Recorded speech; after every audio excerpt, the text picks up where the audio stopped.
Este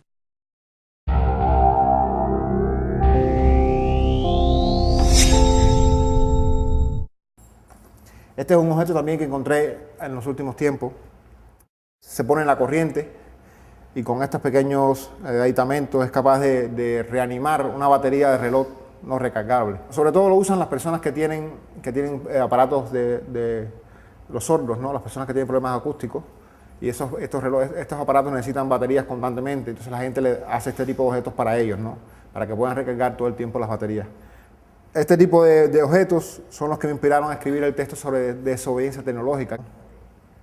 Hay como una reinterpretación de la tecnología y hay ya tanto conocimiento de electrónico, ingenieril, de este tipo de cosas que las personas van ya más allá, siempre, y tratan de crear cosas siempre nuevas, ¿no?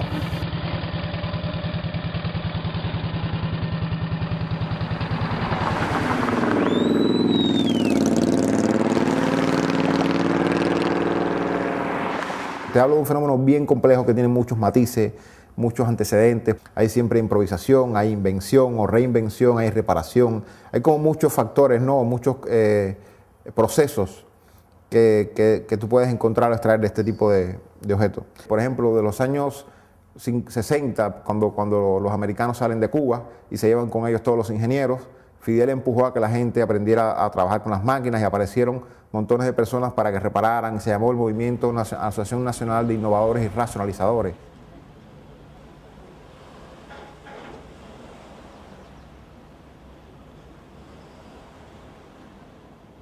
Mientras más severa la crisis, más poderosa era la creatividad de las personas. Y tú veías en todas partes soluciones a las carencias que todo el tiempo estaban golpeando a la gente, ¿no? En todos los órdenes. Yo puedo hablarte de todo, desde transporte, juguetes para niños, comida, ropa, todo empezó a tener sucedáneos producidos por las personas, ¿no? Cuando nosotros empezamos, yo empecé a hacer este tipo de cosas con una persona que se llama Diango Hernández, un artista cubano también.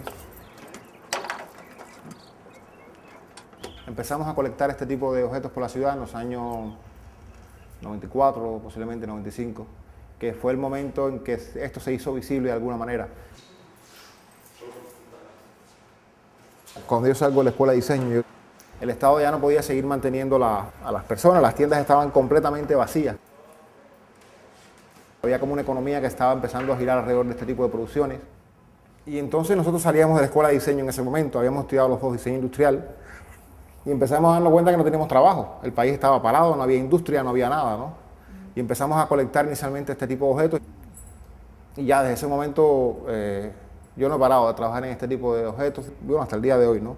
Después de los años 97 aproximadamente, empecé a viajar por toda la isla y lo hice casi hasta el 2007, ¿no? Hacía recorridos a todo lo largo de la isla. Durante un mes por cada pueblo y provincia, recolectando, hablando con la gente, haciendo fotografías. Y hay objetos que son típicos de cada región. Y hay objetos que son comunes a toda la isla. Por ejemplo, la antena de bandejas, que es la antena que está hecha con este plato de aluminio que estaba en todo el país, que era una materia estandarizada también, porque todos los espacios públicos donde la gente comía o almorzaba tenían este objeto. Todos los cubanos reconocen este objeto. Es decir, si había un objeto que era capaz de explicar la masificación de esta inventiva, era la antena de bandeja. El gobierno tenía conciencia de que la cosa venía muy mala, ¿no? De que venía una crisis bien compleja. Entonces hicieron un libro que lo hizo el ejército, se llamaba El Libro de la Familia. Y entonces le explicaban a la gente, aquí es como una recopilación de libros incluso de mecánica popular y de muchas otras publicaciones internacionales y todo. Reparaciones sencillas de efectos electrodomésticos. Tiene reparaciones de estos objetos. Tiene cosas medicinales, fitoterapia, cosas con plantas medicinales, protección y supervivencia. Fidel Castro llamaba a esta crisis periodo especial en tiempo de paz. Pero muchas de las cosas que había estado preparando el ejército por si Cuba era supuestamente atacada por los norteamericanos, todo ese conocimiento se puso en este libro, ¿no? En menos de un año, 2 años, ellos quisieron preguntar a ver a dónde había ido esto, ¿no? Y este libro está hecho de todo lo que las personas le mandaron que se podían hacer a ellos mismos, ¿no? Entonces es un libro hecho, todas las ideas que están aquí son ideas de la población. Se llama Con nuestros propios esfuerzos. Por ejemplo, uno de los que se ha hecho más famoso es el bistec que la gente hacía con toronja toronja, ¿no? Que la masa de la toronja es bien fuerte.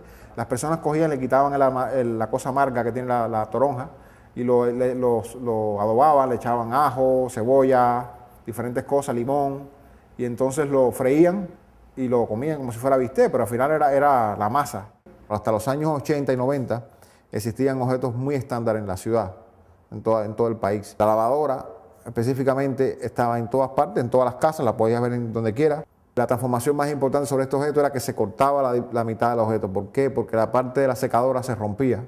Entonces el objeto era como muy pesado, muy grande dentro de la casa y terminaron cortando el objeto a la mitad, desechaban una parte, desechaban entre comillas, porque el motor iba quizás para otra parte, para un ventilador o para una máquina para pulir zapatos o para hacer una copiadora de llave, para otra función, pero la lavadora quedaba como un objeto comprimido.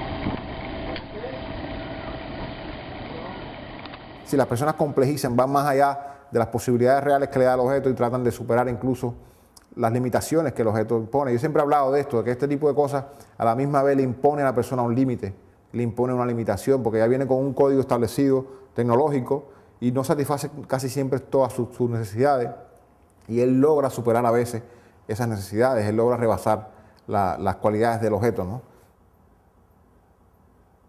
En el caso del Rickinbilly, de este tipo de motores, yo lo vi como, empecé a verlo como quizás no son ellos, realmente no tienen el mismo peso que la arquitectura para explicar los objetos y la cultura material en general, pero Rickinbilly tenía es como un hito, ¿no? El conocimiento técnico del cubano empleado en estos años de crisis, y resumía muchísimas ideas y sobre todo resumía el atrevimiento a enfrentarse con tecnología bien compleja a veces, ¿no? Y poner su vida incluso a riesgo de usar un objeto que podía perfectamente matarlo, haberlo lanzado hacia el espacio, a cualquier lugar, ¿no? Entonces en ese momento descubrí la idea también de la desobediencia tecnológica. Es decir, haciendo la investigación sobre los Rickinbilly, di con la palabra desobediencia tecnológica y era como me permitía sintetizar cómo se estaban comportando los cubanos ante las tecnologías y cómo irrespetaban determinados criterios de autoridad que tienen los objetos contemporáneos, ¿no? Cómo el cubano saltaba esa autoridad.